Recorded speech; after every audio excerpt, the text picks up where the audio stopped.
Welcome to the presentation on tips for implementing learning in your organization.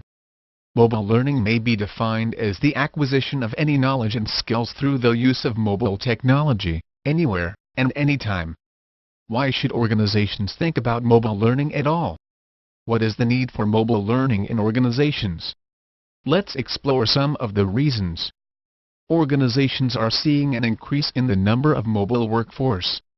Learning caters to the demands of knowledge transferred for this group of individuals. Mobile learning provides access to courses anytime and anywhere. Employees can quickly take a course making use of the time in between client meetings, or while traveling in train or plane. So, it brings convenience and helps in accessing knowledge easily. Companies are anyway providing their sales force with devices such as smartphones or iPads. So, why not use them to deliver training as well? Short mobile learning modules can be developed which can become a one-stop source for accessing product learning material or for reinforcing knowledge. Organizations can create customized applications to access and retrieve information, ranging from just-in-time product information, e-books, presentations and so on that could be useful in a selling situation. Employees typically don't welcome lengthy training material. However, if information is relevant, useful and helps them with their jobs, they would use it more often. Mobile learning helps in performance support. It is due to these reasons that organizations need to think in terms of implementing mobile learning for their employees. Cost is one of the first factors that organizations have to consider when implementing learning. So, what are the cost considerations for implementing mobile learning?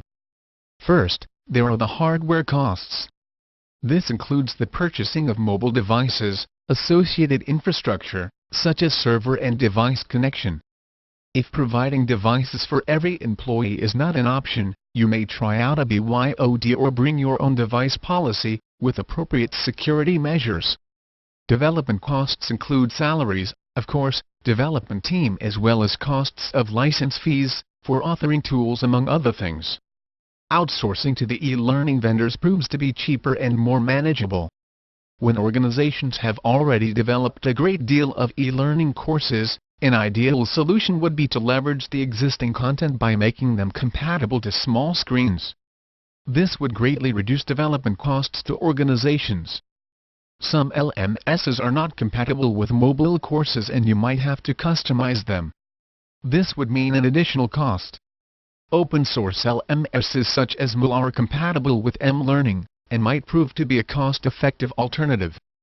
learning is a different medium from e-learning, and therefore requires a separate instructional strategy by itself. Instructional design for learning cannot be viewed in terms of e-learning. It needs to be viewed from the perspective of the end users or learners and the objective they wish to accomplish through the modules.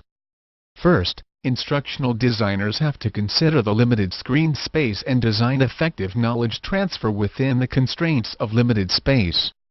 Mobile learning is designed for just-in-time and just-enough learning. Each learning module will have just one key message or learning. Typically an learning module should be between 2 and 10 minutes duration and not more. learning modules need an independent and a tactical instructional approach. Therefore, instructional designers will have to focus on catering to a specific learning need when developing learning courses. Organizations can benefit from mobile learning technology in a number of ways provided it is used keeping in mind the limitations of the devices. Let's see some of the best delivery methods for mobile learning.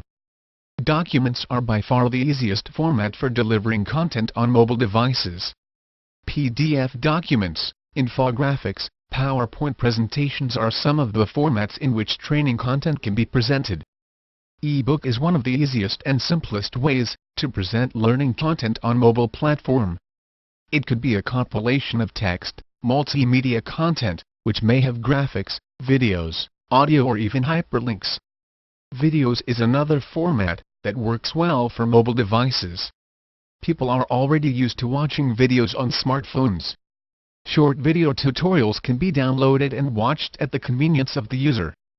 Existing e-learning modules can be repurposed to create bite-sized learning modules for very short durations under 10 minutes. Key features of products, tips on overcoming objections, safety measures before undertaking a task are examples of topics that can be covered in such modules. Flashcards serve as excellent tools to help employees learn facts or concepts. They can create flashcard quizzes or games to enable employees test their knowledge. How do you ensure that you initiate M-learning successfully in your organization? Here are some tips for successful M-learning implementation. It is important to know what M-learning can do and what it cannot. For instance, M-learning could be used effectively to impart bite-sized learning. This knowledge helps them have a series of short learning objectives that can be made into independent learning modules. You need to have a clearer understanding of the resources required to develop and implement M-learning. With this knowledge, you will be able to assess if your existing manpower can cater to this requirement or you need to outsource the job to an external vendor. It is extremely essential that the project activities are carried out and monitored effectively. Having a project team with clear-cut responsibilities helps to monitor implementation. It is advisable to form a team of experts to work exclusively on the project. This prevents diversion of these experts' time and attention to other activities. Compatibility issues can ruin the project. Mobile devices are of various types and it is very important to ensure that courses support all the devices. This assumes a great significance because organizations use the Bring Your Own Device or BYOD strategy to reduce costs. It is necessary to ensure that the M-learning solution delivers an excellent learning experience, one that is effectively incorporated into the existing training strategy. Most successful organizations use the right blend of ILT and M-learning to achieve maximum productivity. To summarize, mobile devices are an integral part of our lives, and that includes that portion of our lives spent in learning. It is therefore not surprising that most companies are trying to exploit its full potential. For organizations, mobile learning provides an ideal performance support mechanism. With a well-designed instructional and implementation strategy, organizations can maximize on the opportunities provided by M-learning. To read articles on similar topics, please visit blog.comlabindia.com. Thank you.